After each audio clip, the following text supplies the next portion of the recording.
The concept of healing is generally considered a positive. If our bodies didn't heal, injuries would debilitate our system and eventually be our end. Our bodies need to put themselves back together so that we can be prepared for the next set of challenges that life throws at us. Healing is the key to survival.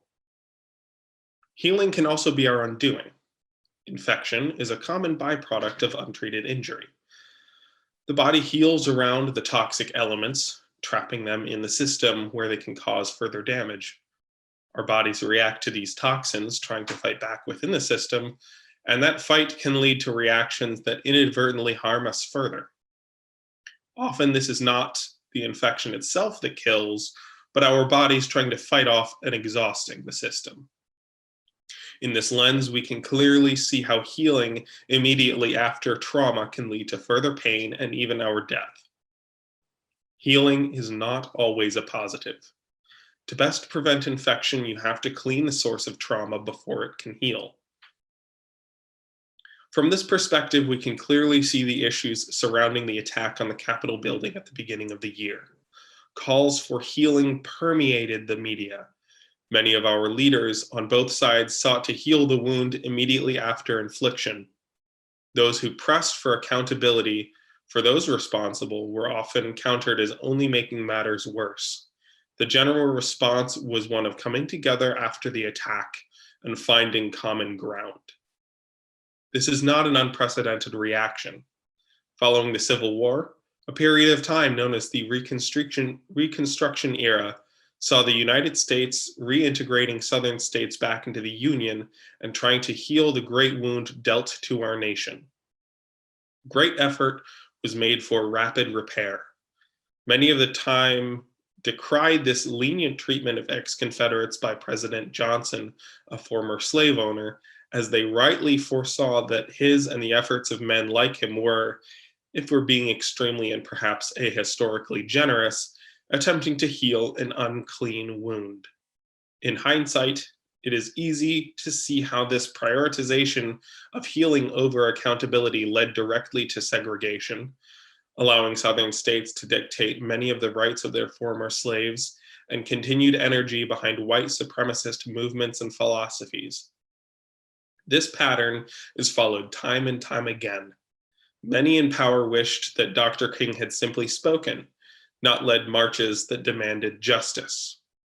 When police officers gun down an unarmed civilian, the outcome is almost never accountability, and certainly not on the level of justice for murder.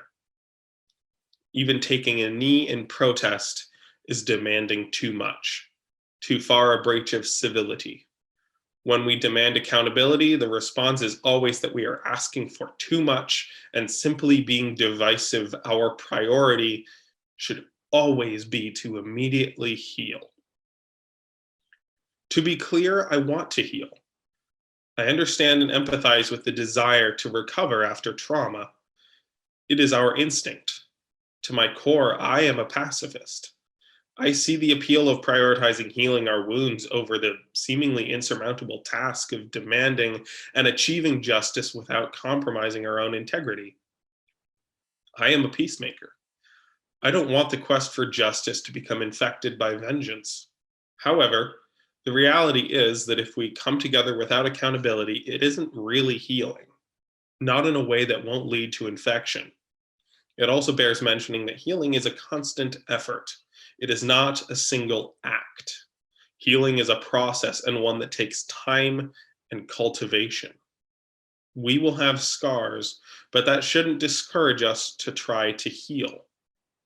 It just means we need to do it conscientiously. Now we have had an attack by insurrectionists attempting to overturn the election by attacking our representatives and destroying ballots that would certify Biden and Harris's victory. This attack was clearly fueled and sparked by our then president, many representatives in Congress and the Senate, and media such as Fox News. Of course they would like to heal. Of course they want us to come together. A.R. Maxon is quoted, "Meet me in the middle," says the unjust man. You take a step towards him, he takes a step back. Meet me in the middle, says the unjust man.